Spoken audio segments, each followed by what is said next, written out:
All right, everybody. Welcome to episode 3 of the Sports Stooges podcast. As always, I'm your host, Sports Guy Jason. You can find me on Twitter at Sports Guy Jason. You can probably find me on Instagram there too, but I'm never on that thing.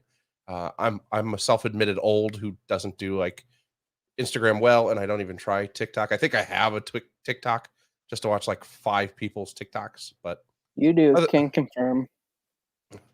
but again, you'll never see any content from me there unless I try something stupid someday. But I guess I should never say never. It's one thing I've learned in this week. This week I'm being joined by Muhammad. He is a fellow Steelers fan, as you can see from the hat. He's also, I believe, he was my very first moderator on the Pat McAfee Yes, Show sir. 2.0 Facebook fan group that just crossed 25,000 members this week. And he was actually the guy who got me started talking about doing a podcast again. Just somehow our work schedules never sync up to make it work for the two of us. Yeah. Because when I was swamped at work, Opposite time he here. he was Opposite good. time. Now that I'm freed up some time, now he's swamped. But I figured for one of my early guests, I would have him on. So he's joining us today. Tell everybody where they can find you on the internets if you want. Not that great on social media, self-admittedly, but Instagram, Twitter, my personal, Momali MBLC, MOMOALINBLC. I'm on TikTok at the same thing. I have a Pat McAfee Clips account, which I haven't been very active on because I've been so busy, but that's at TMI Clips. That's over 20K followers, 20,000 and a half, I think. I just started that last February, I think. So that's pretty crazy. The explosive growth in the TikTok platform, and I blame myself for not being involved in it at all, because Gary Vee's been talking about it for a couple of years that that's where you need to be if you're into social media at all. And I was like, it's just for young kids. I should know by now. If Gary Vee tells you to do it, do it. He's right. Yeah, no free ads, but one of my favorite accounts on there is called the Old Gays. Like these 4 old gay men. Their content is awesome. Yeah, I think probably my favorite account I have found, and I just found it a couple of weeks ago.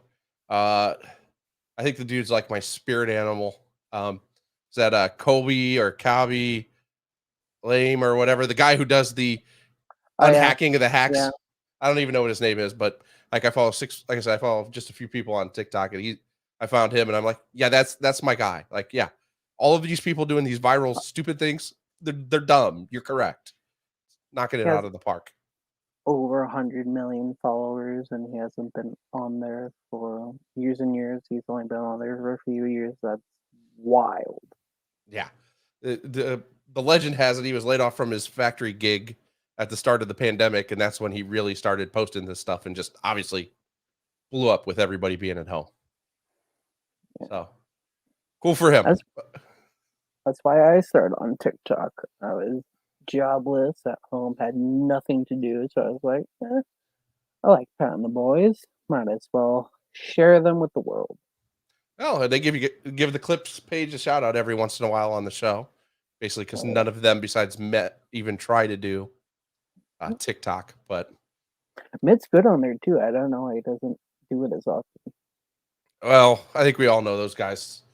That office, for as much content as they put out, every day, let alone any of the standalone stuff, they're just undermanned.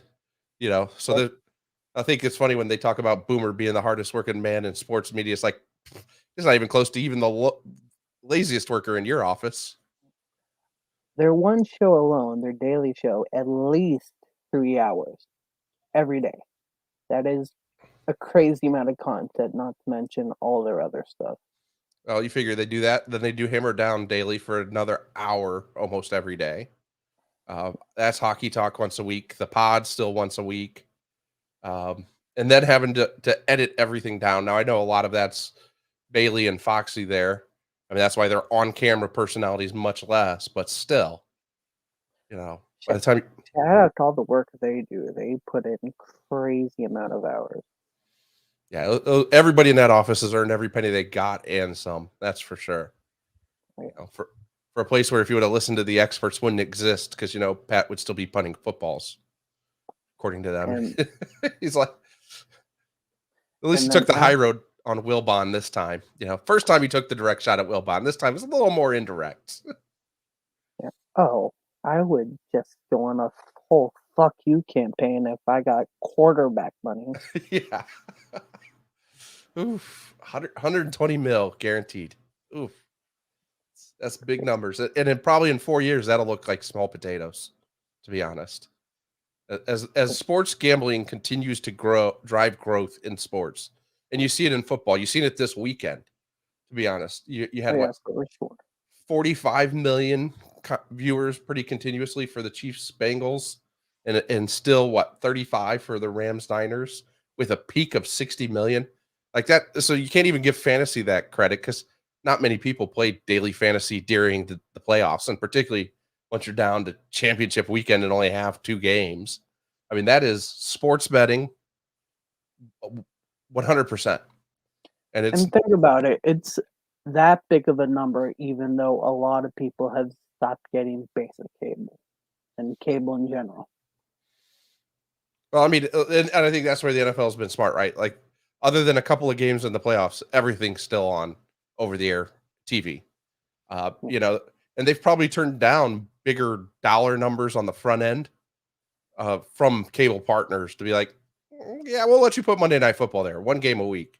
But for by and large, we're staying over the air so we can generate even more money in the long term. And it's proven right 100% over. I And think that's why it's so rare that teams get sold, and that's why it's a big deal if they do get sold.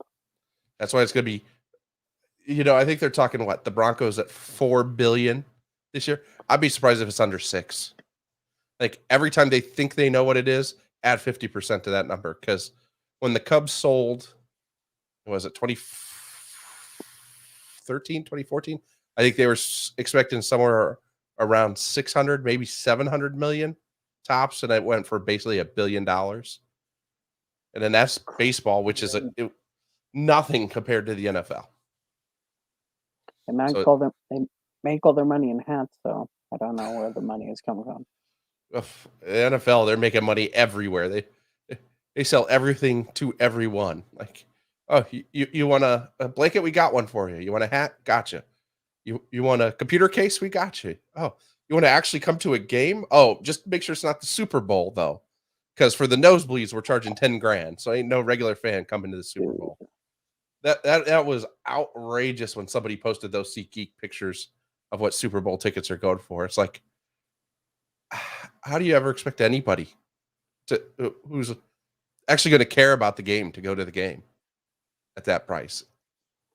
dude, I got tickets to the Seahawks last home game this season against the Lions, and after fees and everything on SeatGeek, it was a little over $100, and that was like in the middle tier. Think about the racket that the owners have going on. Oh my god! In ticket sales alone. You figure what? Let's just say an average of $100 a ticket, 70,000 tickets in an average stadium. You're talking $7 million in just ticket revenue per home game. Hence why Rolling in it. hence why we're headed to 18 games. Oh, TV yeah. deals that are going to stay in the billions and billions, and at 18 games in another 10 years, we'll probably be looking at a $100 billion TV deal for the NFL. I'm going to call that now. Anybody thinks I'm crazy, within the next, what is it, 2022? By 2035, there will be a $100 billion TV deal for the NFL. I And, can and believe that. and by 2040, that'll look like small potatoes. You Because think they'll add extra bye week? I would hope so. Because they had tried it once before when they still played only 16 games. They tried a 2 bye week season, and then they ended up canceling it. They went back to 1. But if you go to 18, and I don't know why they don't do it at 17 now, add an extra bye weekend. You've seen it for some of these teams at the end of the season, how nicked up and dinged up everyone is. So if you go to 18, you're going to have to go to 2 bye weeks. You're just I asking too could much of these. I could imagine that there'd be major backlash if there wasn't possibly even a strike. Well, and again, I think game 18 will still have to be negotiated with the union. And again, nothing against the football players, but it's a lot like the MLB players right now. You kind of have almost everything you want. I mean, of course, you always want more and you want bigger, but you're doing pretty well right now. There's not a major thing for you to sticky point for you to write out on. So, at 18 games, your big one's going to be the extra bye week. You know, and, Yeah. and probably going down to two. Maybe they go to a 3 preseason game format, but 2 with the 53, 55-man roster, and maybe 1 with your practice squad type players, and still have one where you get to flesh out those undrafted free agent types in live competition. I hope they keep the off topic sort of. I hope they keep the IR rule in place as they did the last 2 seasons. No, I think they've seen, the expanded practice squad has been a good thing. The improved IR, I don't see them changing any of those things because it's helped the quality of play in the NFL because For sure. you're not keeping injured players on an active roster who aren't going to play for 6 or 8 weeks, but who could return by the end of the season. And two, by having more guys on the practice squad, when you need somebody at the end of the season or even in the middle season, now you're not waiting for somebody to get healthy or get it, up to condition before they really make an impact. Unless you're the Steelers, at which point you stick people on your roster for 12 weeks learning the playbook before you ever let them see the field. Like Witherspoon, we traded for him right at the end of the preseason, make him sit 12 weeks, and then he's almost a shutdown corner the last 5, 6 weeks of the season. It's like, you don't think you could have got this guy in a little sooner when our secondary was getting shredded? When Joe Hayden was hurt for that stretch there? Like, I think we could have worked him in a little quicker. Yeah, I don't know how similar, how different the 49ers defense is to the Steelers, but maybe it's a completely different defense, completely different verbiage. So maybe that's why it took a little bit of time, but I don't know. But He looked great in the however many weeks at the end he did play. yeah, it was a short stretch. And I think that'll be the first real topic we get into. Obviously, we're both Steelers fans, and huge offseason ahead for the Steelers. Obviously, there's some vacancies in the coaching staff. Obviously, a vacancy at the quarterback position for the first time in essentially 25 years, really, going into the season. Um, Even really going into we'll call it 25 going into the offseason, maybe even, yeah, we'll stop at 25. I can make a case for 25. Between Ben, Touchdown Tommy, and Slash, I think I can go back 25, knowing who the QB was going into the season. But beyond that, you know, Ben was drafted in 2004. I was born in 99. I was 5 years old when Ben was drafted. I'm 22 now. we won't get into how old I was when Ben was drafted 23. But, uh, you know, again, it's so, not to mention with some roster improvement opportunities and the first time in a long time they've had significant cap space before they even waive some obvious waive candidates and restructure some people. So, as a Steelers fan, what are some things you'd like to see out of the team, coaching wise, QB wise, roster improvement wise?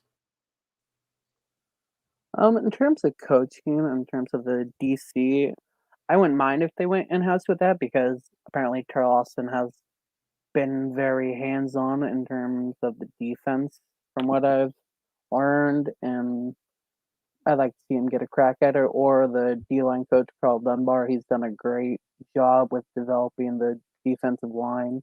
So I think he should at least get an interview. And um, in terms of the QB situation, we have had a difference in opinion on that. We can get into that, but I wouldn't mind seeing them. I don't know if they'd have to trade for Mariota or if it will be a free agent, but based on what Coach Tillman has said, that he wants some mobility in the quarterback. Mariota has an IQ for it. He's been around a while. He's has starting experience, I don't see why not Mariota. Yeah, so like I said, I see about a 0.0% chance that it's Marcus Mariota. He is a free agent this offseason, but he's also just a guy who's proven he has none of the tangibles to be a starting quarterback in the NFL, particularly a winning quarterback. If you get benched for Ryan Tannehill, and he got benched for Ryan Tannehill, who is awful in the playoffs, by the way. Ryan Tannehill is awful in the playoffs. He's not a guy who escaped Adam Gase and suddenly found it. No, he had probably the best running back of his generation, carrying him through the regular season. And then in the playoffs, defenses can easily ratchet down on a one dimensional offense.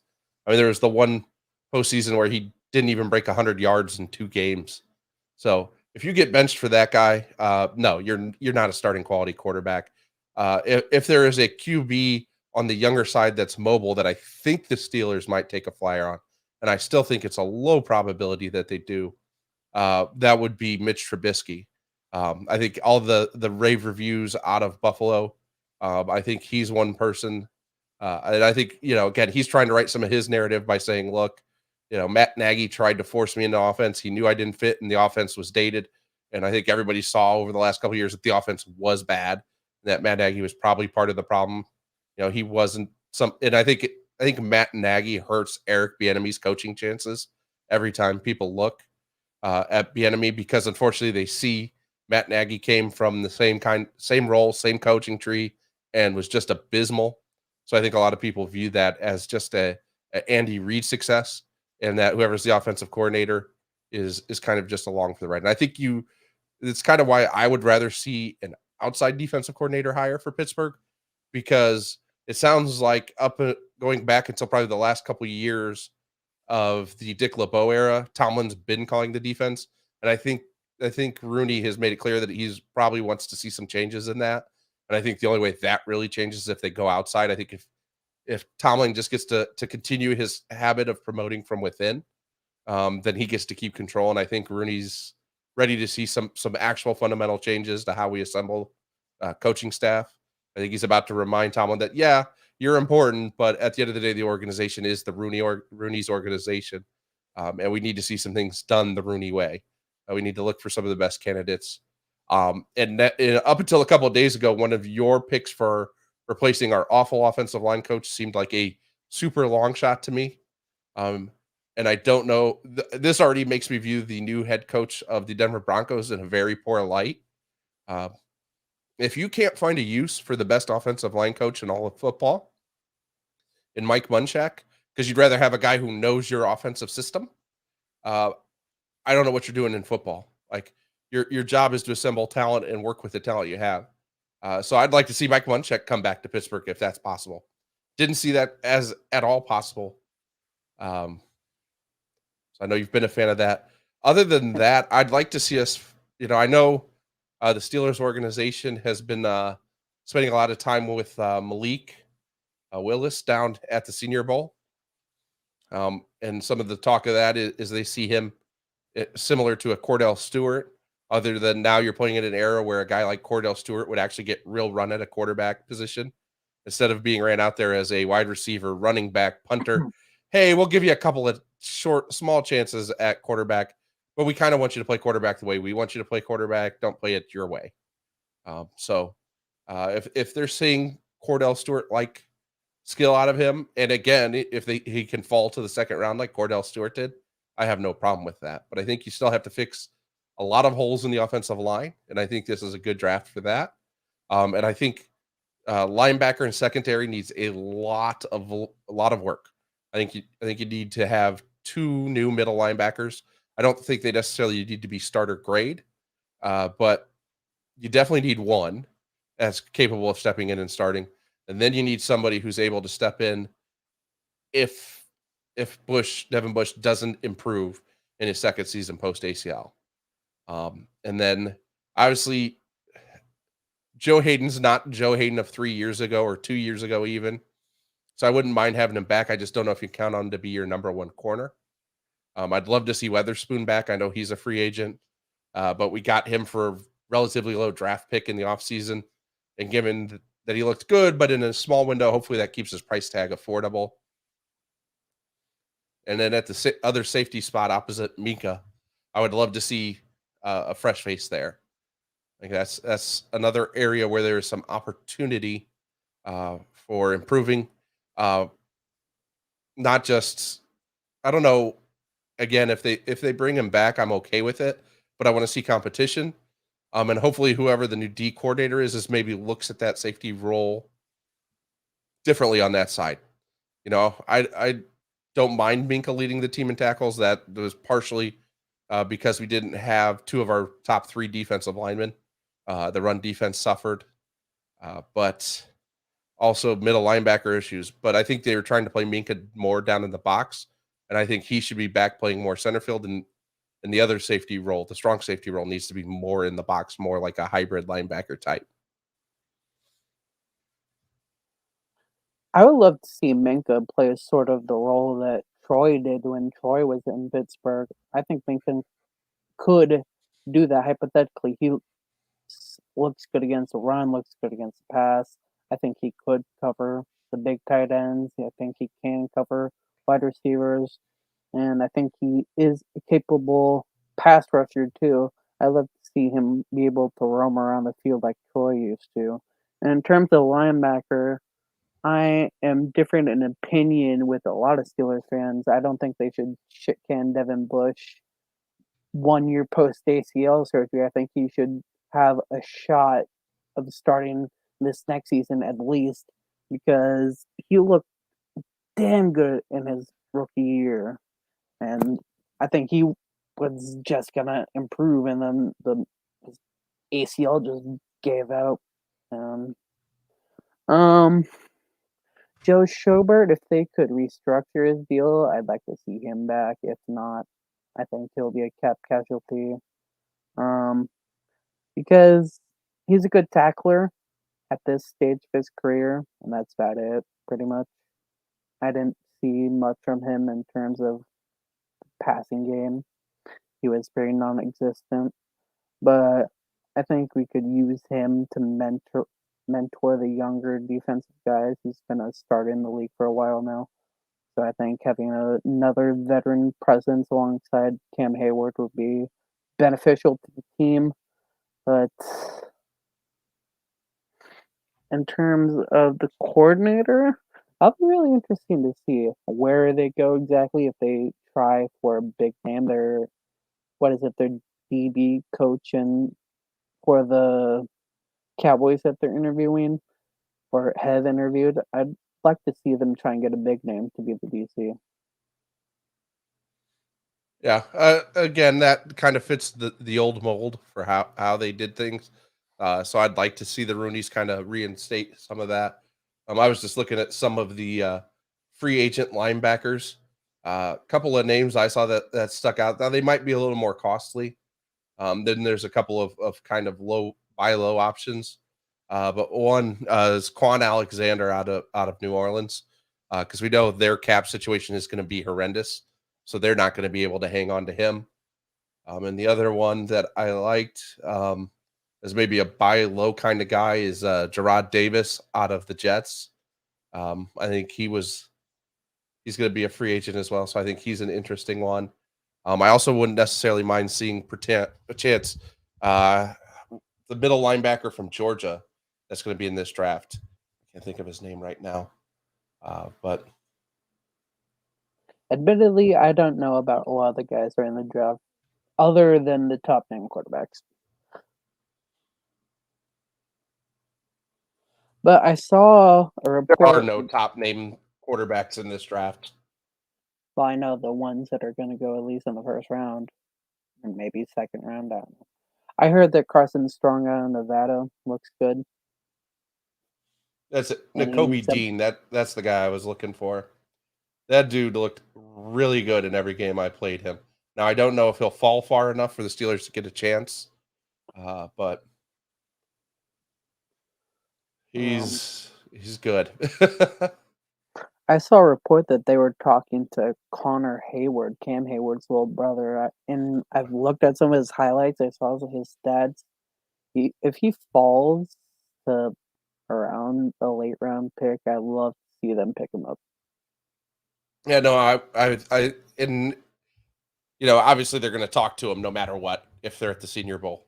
Like that's about the most Steelers thing you can do is talk to family members. But yeah, if you can get a guy who's either late round or even as an undrafted free agent, who both helps kind of the family out aspect because you see that with Trey Edwards, where they keep bringing him back. Just Edmonds. Edmonds, there we go.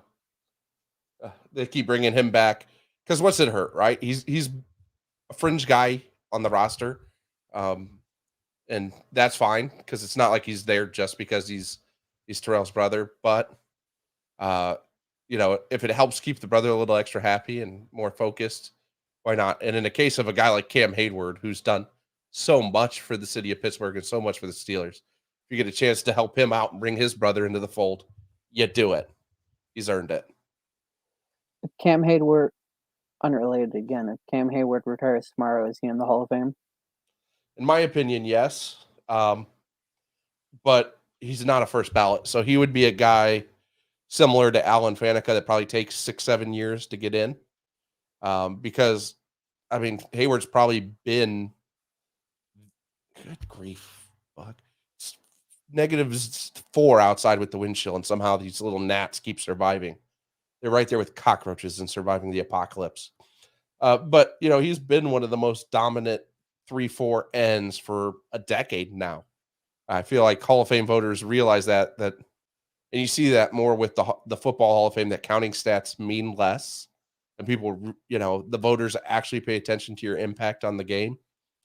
So I think Cam would get that respect again. I don't think at this stage he'd be a first ballot guy, but like 6 or 7 down the road, I think he would get in.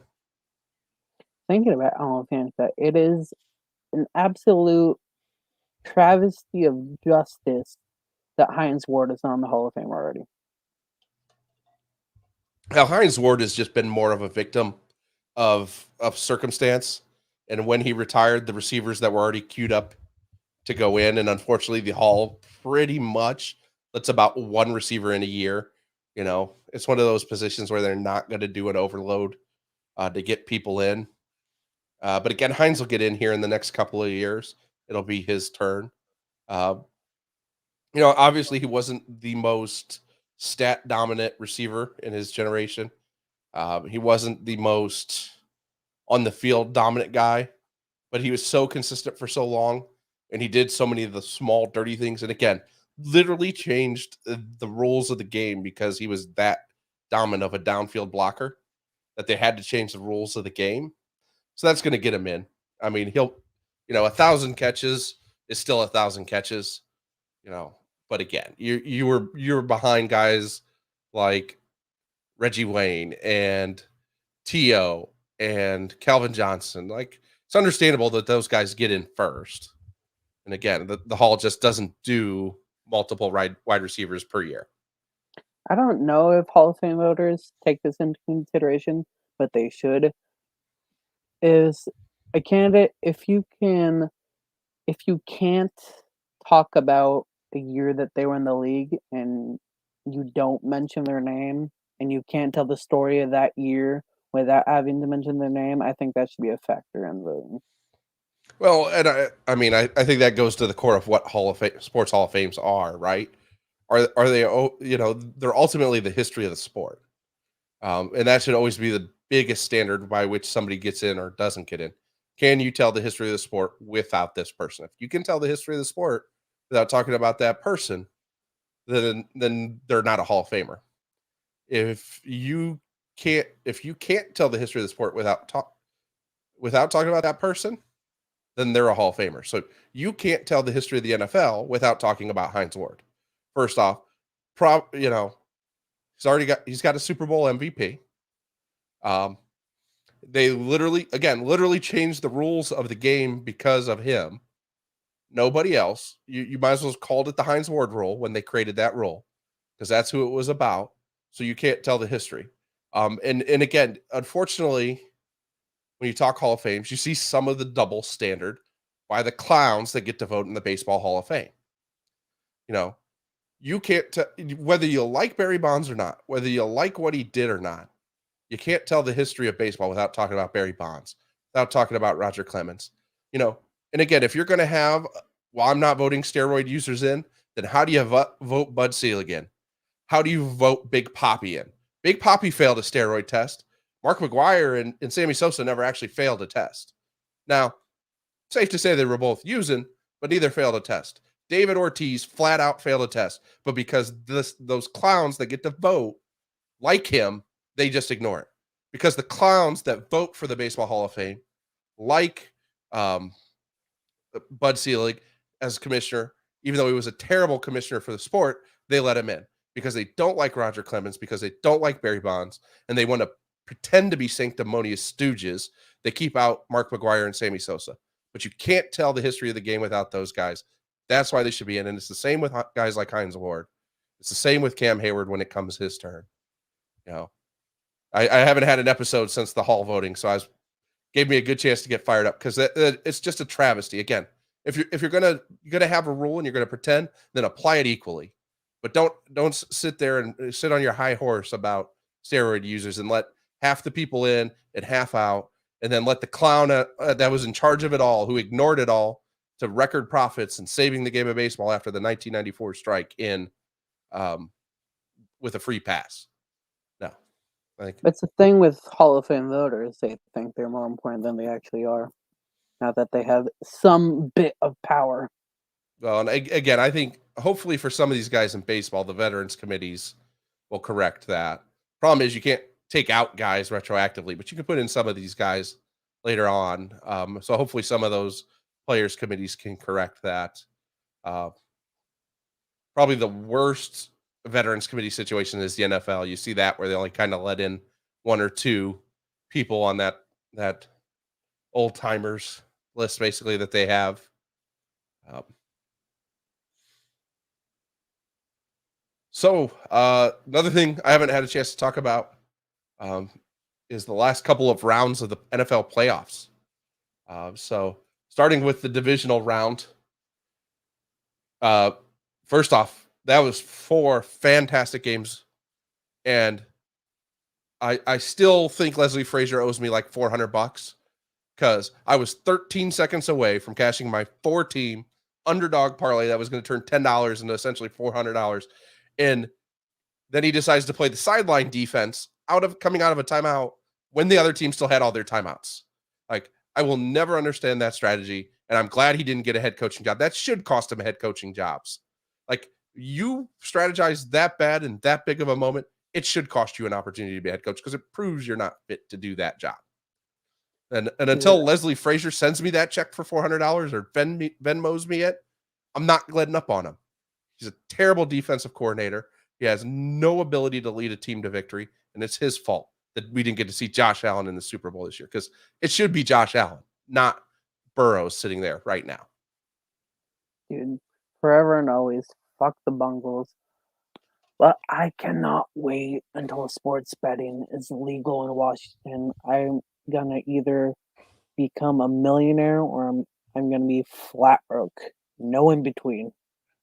Well, see, that's where you bet. You find your limits. You bet low. You know, I bet my average bet is $10.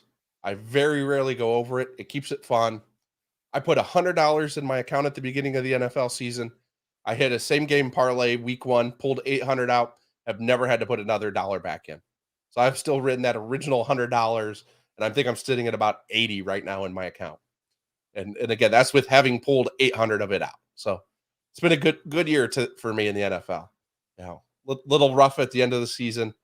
Still have the Super Bowl. I'll put more money in my account for the Super Bowl because $80 will not do my Super Bowl betting at all. There are far too many parlays, and I'll probably break my every other week rhythm that I've been doing this to get an episode out next Thursday before the Super Bowl. But did you have a favorite game of the 4 from the divisional round? Man, so many down to the wire games. It's almost hard to pick. We're spoiled with good football. Honestly, too hard to pick. I didn't watch all of every game. I watched the important bits. I watched the condensed games, but there were some excellent football teams aside from the Bills not being in there. All the teams that should have been in the playoffs were in the playoffs, with maybe the exception of the Steelers, but still. I feel like the AFC was about 6 teams deep this year.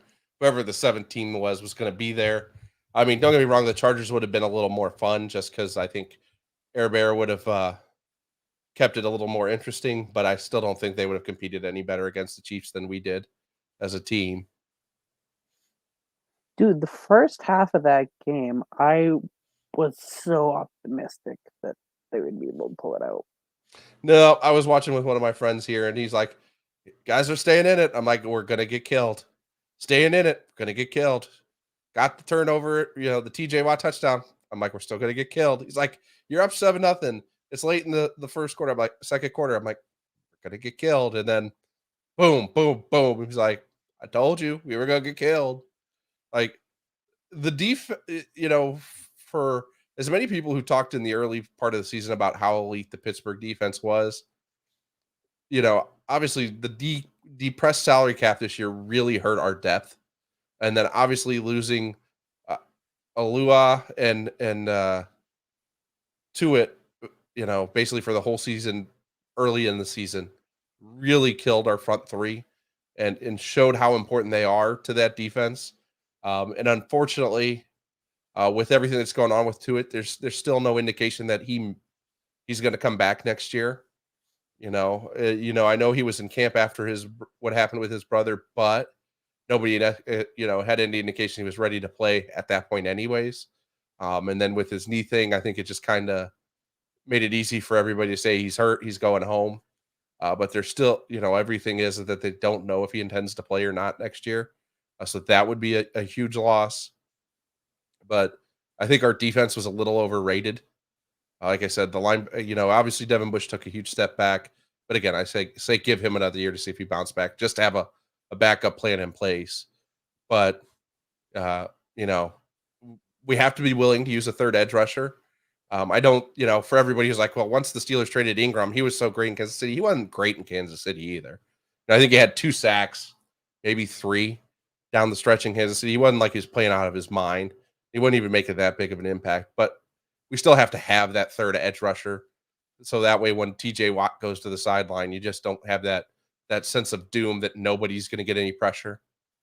And then the secondary. So again, I think there are a lot of things that hurt us, but again, I don't think anybody at number 7 in the at AFC was going to be ultra competitive anyways. I think all of those teams in that tier, whether it us, whether it was the Chargers, whether it was the Colts, had kind of proven that they were hit or miss and very susceptible to either everything going right and them winning or kind of getting blown out. It wasn't just a Steelers thing.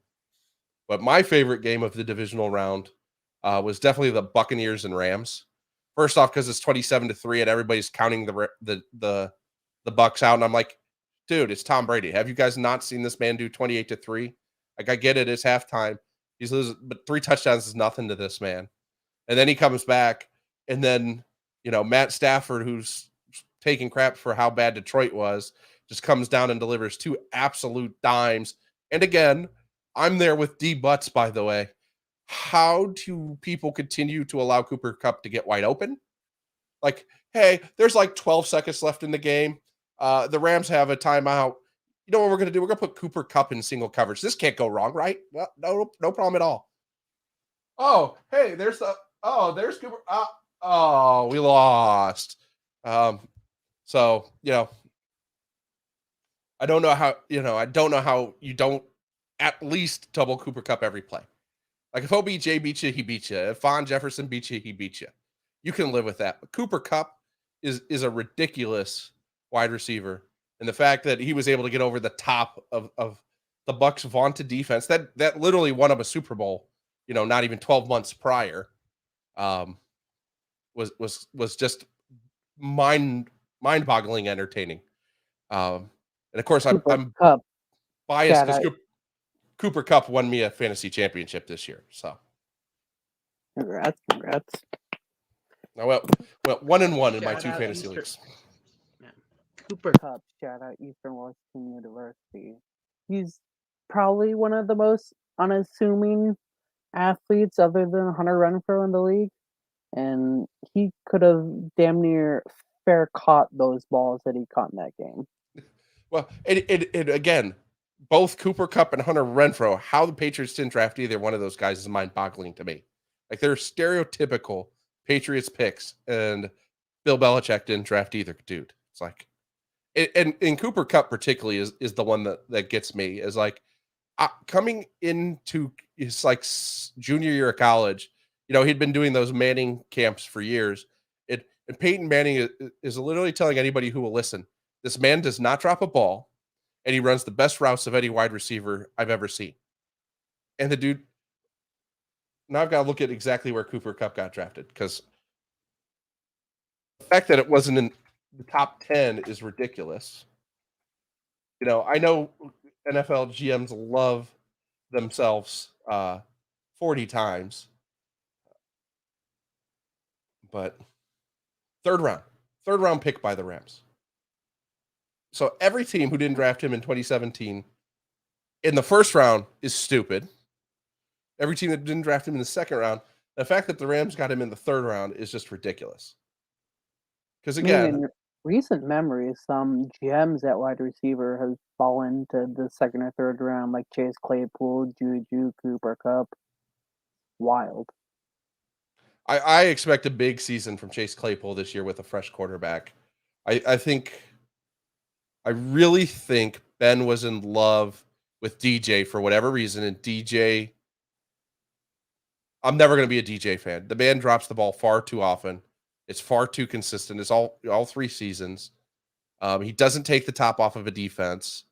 Yeah, he's a quick foot guy in and out of breaks, but I feel like the only thing that Ben saw Chase Claypool for was a jump ball guy. And I feel like his route tree, when you throw him other things, you saw he had a more diverse route tree than that. And he's a guy who has a big enough body he can make an impact in other ways. So I really think we'll see a better season out of him this year than we did last year. But again, I still don't understand Cooper Kupp in the third round. If Peyton Manning's telling you this guy is the best I've ever seen, I don't feel like Peyton Manning runs around doing that very often. So you should have listened. You should have taken him. Every team that didn't, shame on you. I think if Peyton Manning does get in one of the ownership groups, that team could be a great team with his eye for talent.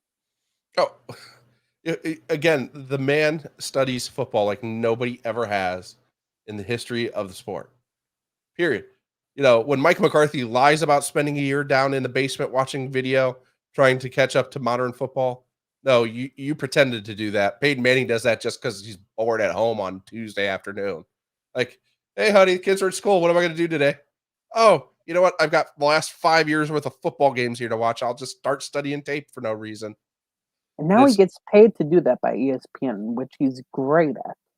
Oh, I mean, I'm going to hate when we lose him on TV because he's about the only thing that made Monday nights watchable. And I hate that we only got like 10 of them. But just to see his reaction when he clearly knows what the right play to run is, and they run the completely wrong play, or the quarterback executes so poorly that he's just like, I'm ashamed to be part of your tribe. You have embarrassed us all. You should go to the fiery volcano and throw yourself in. And he just has that look that conveys it so perfectly. It's like, you've embarrassed every quarterback to ever play this game, or every offensive play caller to play this game, to call a game. Get out. I think we shouldn't minimize what Eli did too. Eli was surprisingly good in it. No, sorry. Eli delivered. I meant the Manning cast in general. Monday Night Football, the traditional broadcast, was unwatchable. Once you saw the Manning cast once, it's like, you're going to make me watch this junk this week? Like, these guys don't add anything. I actually wish they would have less guests on the Manning cast. I get that's part of the format, but like, I would tune in for all Monday night of just Eli and Peyton. Get bored, bring Cooper out for a little bit. After bring they your dad. made the mistake of not bringing in Pat for Monday Night Football, they made a mistake in not letting go of not keeping Joe Tessitore. Joe Tessitore was very good in the booth. No, I mean, yeah, he was. That was a huge mistake. I don't know if Pat would be optimal Pat on Monday Night Football. Like he'd be better than anything they have now by 100-fold. But like he says into the intro of his radio show now, like he couldn't be his best version of himself when he was on CBS Sports Radio either. It's part of why he had to make the decision to go YouTube and XM so he could be Pat McAfee. And I think I would think have had he's that problem on Monday night. minimizing his own skill set because he kills it on SmackDown when he's on there, and they're as PG can get. Yeah, I don't watch. I mean, I watched some of the clips of SmackDown, but I haven't watched modern wrestling in a while. I think the last time I regularly watched wrestling was the Attitude Era. After that, it's kind of been, put on the back burner. I catch it when I can, but I can't confirm. He's very good on commentary. Probably their best commentator they've had, at least in the last decade. Well, and again, there's you're talented because Vince McMahon ain't carrying nobody just to carry you.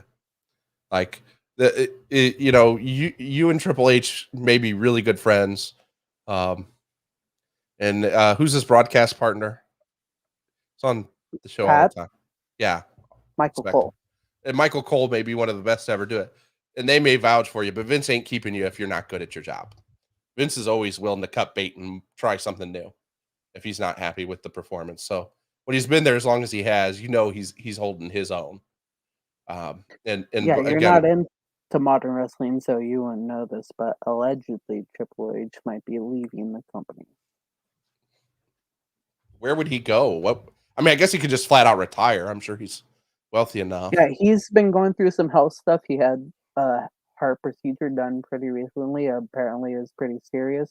But I could see maybe AEW. I could see Shad Khan and Tony Khan just mortgaging everything and paying him all of the money and having him run their stuff. I don't see that happening. I mean, I haven't paid attention, but isn't he legitimately in real life married to Stephanie McMahon? Yes, he is. But So I can't see a apparently, world where he would go to AEW. I think I could see a world where he just takes a step back and just says, I've enjoyed this, but it's not for me. yeah, the pro wrestling rumor mill is akin to the football rumor mill, and the rumor mill and the rumor has been that their relationship has been on the rocks. But Yeah, that could and be a bunch of bullshit, but I don't know. I could see it because they're very different people.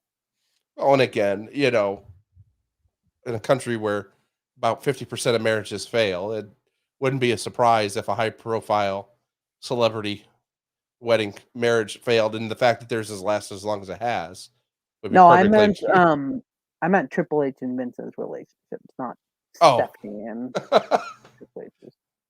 Well, that's possible, but again, I still think it would be hard for you to go work for somebody that's not essentially his company, or at least as part of it at this point. Well, he was only talent, but he was only talent. He was helping behind the scenes, but they just let go of Shane McMahon, Vince McMahon's son, because there was some debacle with the Royal Rumble that just happened, and Vince just released them. Well, I mean, again, Vince is Vince. He's gonna run that show till he does. But again, who knows? We'll see soon enough. I'm sure. To me, it would be weird if you literally own part of a company to go work at your direct competitor. Because again, unless something happens with him and Stephanie, I don't see them liquidating their shares of WWE for him to go work at AEW. Well, and again, the rumor mill is what it is, but the rumor is that they're considering to sell the company to Fox, which who knows how much money that they'll bring in the billions easily. But I don't know. Remains to be seen. And I'd have to look up and see how much of The the deal that they just made with Fox and SmackDown, and that's just one of their shows, was a $1 billion deal for 10 years. So yeah. who knows how much the company would get if they were bought out by Fox. Well, again, it's a publicly traded company at this point, so I mean, the family still owns 55.31% of it. I guess I'm going to guess still the lion's share of that is Vince's. Um, but yeah, obviously with what with Shane Shane was in the Royal Rumble, right? Yep. He Yeah. was in the final four, I do believe. I haven't had a chance to watch it. I will. Yeah. But he was one of the last few, and apparently a lot of people backstage was not a fan of that decision that he made himself. He was one of the people that put together the Royal Rumble, and he decided that he was going to be one of the last people in the ring. Yeah. So I'm just trying to see how much each of the McMahons own of the family. Vince McMahon, when he was putting together the revival of the XFL, sold a good amount of his shares to actually fund the launch of the XFL. Well, the most recent, again, some of these articles may be old, but it shows that Vince still owns, or the McMahon family owns 55.3%, 3-1.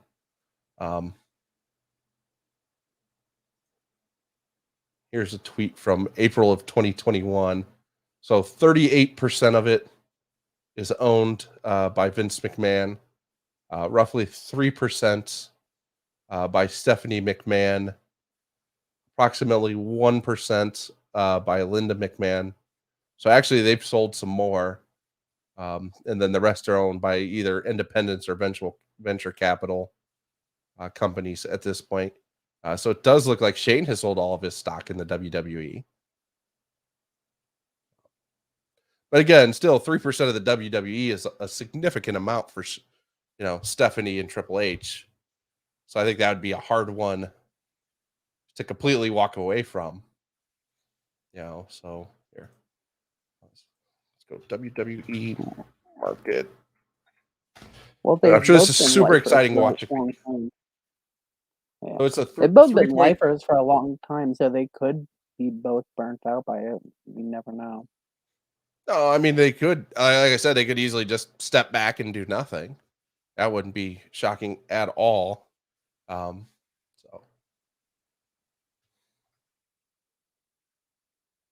you can always step away and just go fishing. But yeah, that 3% share is roughly $109 million. So, and again, like you said, that's just not even building in. That's as of today market capitalization. So, not a rough one. But we're getting close to an hour here. But we do have a really big football game coming up here in another week and a half. Like I said, I'll probably sneak another episode in next Thursday. But what are your feelings? What are your thoughts on the Super Bowl? Who do you have winning? Well, because of my allegiance to the Steelers, it will forever and always be fuck the Bengals after what happened in the 2015 playoffs. And so I really want to see the Rams win, not just because of my hatred for the Bengals as an organization, but I really want to see Matthew Stafford win one finally. With how much shit he went through, with how shitty of an organization the Lions have been for decades and decades. I just want to see him happy and successful. Just trying to log into FanDuel here, see some of the NFL prop bets. Yeah, I also think the Rams will win. If you look at kind of some of the numbers, these are two ridiculously even teams. So both have averaged 27.1 points per game. Rams have averaged 372 yards per game compared to the Bengals 361 and a half. Rams have averaged giving up 21.9 points per game, Bengals 22.1. Opponents' yards per game is 345 versus 351. Rams have had 23 turnovers, Bengals 21, 76 to 72 penalties, penalty yards 637, 620. The two teams haven't played since 2019, so there's obviously no comparison in a head-to-head fashion. So I think I the do difference makers in that game will be Von Miller and Aaron Donald with how historically shitty the Bengals line has been. They've tweaked it to make it better, but it's not where it should be going against those two guys. And I think they could just eat against that offensive line. No, I agree. I think there's a ton of issues for the Bengals against the Rams. So I still do think the Rams win. I think they win. I think the spread is 3.5. Oh, it's up to 4. I like 4 as the number. I think I think 31 to 27 is a pretty realistic score for this. I do think a turnover by Burrow due to the pressure from the Rams front four is the difference maker. And then I'm just looking for some fun prop bets. Just try not to bet $50,000 on the coin toss. Hey, you should always, if you have $50,000 to bet and lose, bet $50,000 on the coin toss. Why not? You know, Dude, Pat would just look like a sad puppy after that. Well, it is kind of his fault, right? He should have listened to himself. Tells you always to bet on heads, and he didn't bet on heads. That was his own fault. Trying to look for. They don't really have any of the fun props up here yet, because the one that I always bet on is the first kick to be a touch. The kickoff to be a touchback is no, because Pat always told us that they use special balls for the Super Bowl where you don't get to rough them up, so they tend to be a harder to kick football, and that leads to the kickoff not going as far. So I always bet no touchback. I always bet over on the length of the national anthem, although I still have to do a little research on who's singing it. I almost always bet not to score on the first possession. Those are probably 3 of my favorites props. Who kicks off for the Bengals? I can't remember. Is it McPherson? I can maybe Google that too, because I don't know. I would think so, as strong as his leg is. If the Bengals kick off, I could see it being a touchback with his leg power, and I can't. I think it's Johnny Hecker that kicks off for the Rams. I could be wrong on that, but I'm pretty sure Johnny still does it. I could see his going 50-50.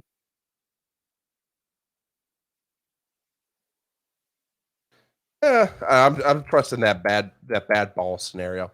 I think there's a lot to it, and Google doesn't do me any good on who does the kickoffs. Google is not very for the brand at all. But again, I'll look at that. I'll double check to see who is the kickoff guy. But I don't. Again, I'm gonna trust the bad ball theory, and check that out. It's a sound theory.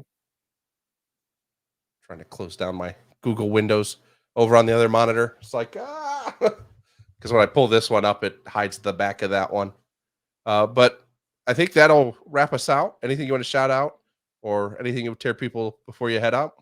I want to shout you out for a second for surrounding the community that has brought so many people together for so long now.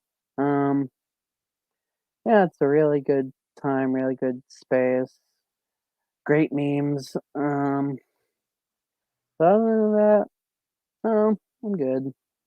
All right. Well, thank you for coming on. Appreciate the shout out there. And thank you to all 25,000 plus crazy people on that group. I'd never in a million years saw it getting there. So every time it kept growing, I was like, what on earth has happened? Because I've got a couple of podcast groups that I'm a member of for stuff I'm a fan of. And even like, so Bert Kreischer's podcast, the Birdcast, has one. There's less than 4,000 people in that group. Like, if that tells you how big Pat really is in the scope and scale of things. Now, I know comedy's a little more niche. So even when you're a huge stand-up comic and as big as Bert is, it's not as big as football or sports, but geez, he's Yeah, been at it a we long time, and 6 times. It's we insanity. connected through the PMI Stands Facebook group, I want to say. I know I met some people there in the early days, and then that group was just kind of there, you know. It's still It going, but it is, after but it's kind of Jason spits and passed away, RIP. But yeah, that's still going, but it's not really active from what I've seen. Yeah, no, I think most people have found their way over. Like I said earlier this week, I was on episode of the Anomalies podcast. All of those guys met early in the PMI days when they were just callers into the Heartland Radio when it was still on Barstool Sports. And all of us have got to be friends through Twitter, basically, and Facebook. It's amazing when you find, you can shit on Facebook or social media a lot, but sometimes it just allows you to meet people you would have never otherwise met that have a lot of similar interests. So it's kind of cool in its own way. And again, speaking of social media, you can find me primarily on Twitter at Sports Guy Jason. I'd say probably 80% of my tweets there are MMA related, and we didn't even get to talk any of the MMA fights today, but maybe we'll save that one. Actually, you know what? I do want to shout out one. This week, UFC Fight Night, Nick Diaz Army out of the Nate Diaz fight camp. Nick Maximov, 185 co-main event. Check it out. Never disappointed with anybody out of that fight camp. So check it out. And until next week, peace out.